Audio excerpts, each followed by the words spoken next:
memang loving, coaching, dan modeling itu tadi saya menyebutkan sesuai dengan tahap perkembangan ayah bunda ya. Tadi modeling kan terlihat ayah bunda ya. Modeling itu kalau lahir, anak melihatnya dari suara, gitu ya. Ya, kemudian kalau di batita dan balita itu dari tubuh besar, dari aman nggak aman, ini baik atau tidak baik. Kemudian tumbuh lagi menjadi balik, itu terlihat modeling itu, sukses atau tidaknya itu adalah dari otoriti kita. Anak-anak mendapat hak otoriti dari ayahnya, bunda, anak-anak ayah bunda memberikan kewajiban kepada anaknya tentang otoriti, ketegasan, dan ketegaan. Jadi memang sesuai dengan tahap perkembangan ayah. Tadi di modeling. Kalau di loving itu juga sesuai dengan tahap perkembangan. Tadi sudah saya sampaikan. Anak 0 sampai 7 tahun, coaching. Jadi kita sudah sepakat bahwa coach yang terbaik itu setiap tahap perkembangan anak kita adalah kita. Itu prinsip.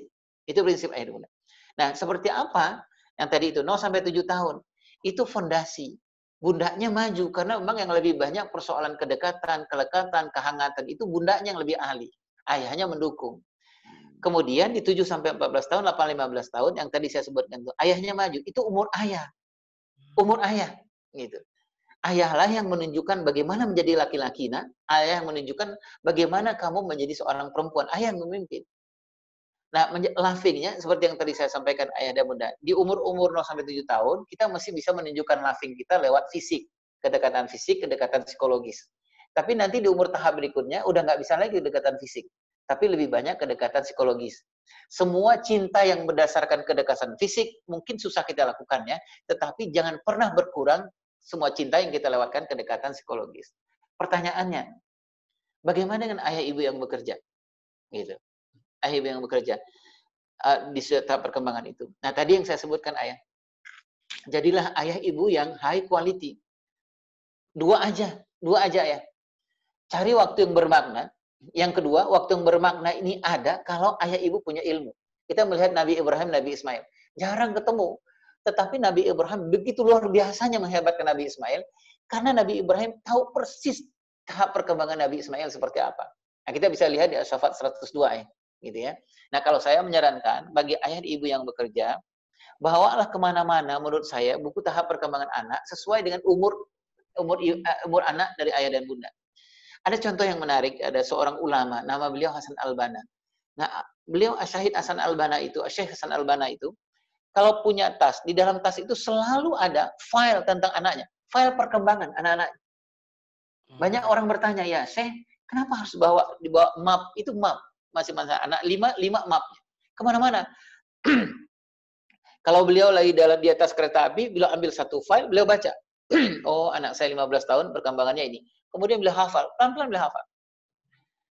Orang bertanya, iya Syekh, kenapa lakukan ini? Yang pertama jawaban beliau adalah, saya nggak kuat nanti, bagaimana saya mempertanggungjawabkan depan Allah SWT. Itu tadi itu. Coach yang terbaik itu saya.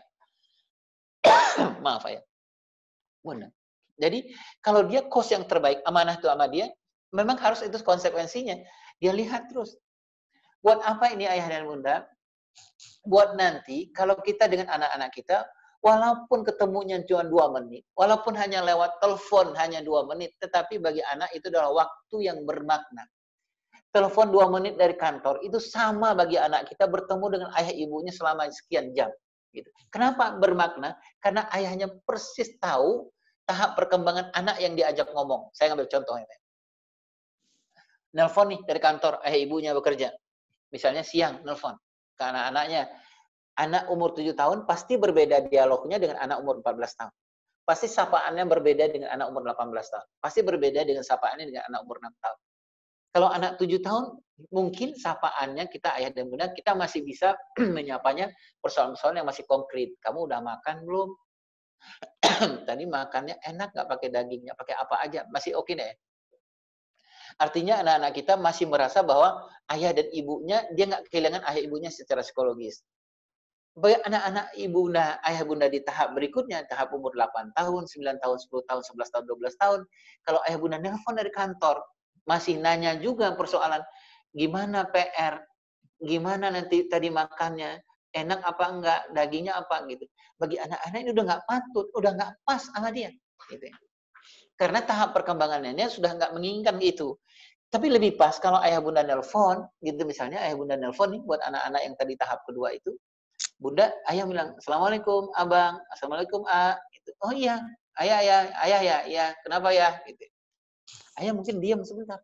Gitu ya. Kemudian anak pulang nanya lagi, kenapa sih ya nelpon aku, kenapa? Ayah masih di kantor kan? Iya nak, kenapa nelpon aku? Mungkin ayahnya mengatakan bahwa, iya nak, ayah cuman bilang sama kamu, ayah sangat sayang sama kamu. Tadi setelah ayah sholat zuhur, ayah doa khusus sama kamu. Bahkan ayah nangis doa buat kamu. Udah ya nak, makasih ya. Sampai ketemu ya nak. Assalamualaikum. Nah, selesai. Itu tadi ayah. Gitu ya. Jadi yang ayah bunda high quality. Jadi ayah bunda silakan. Ayah bunda bekerja.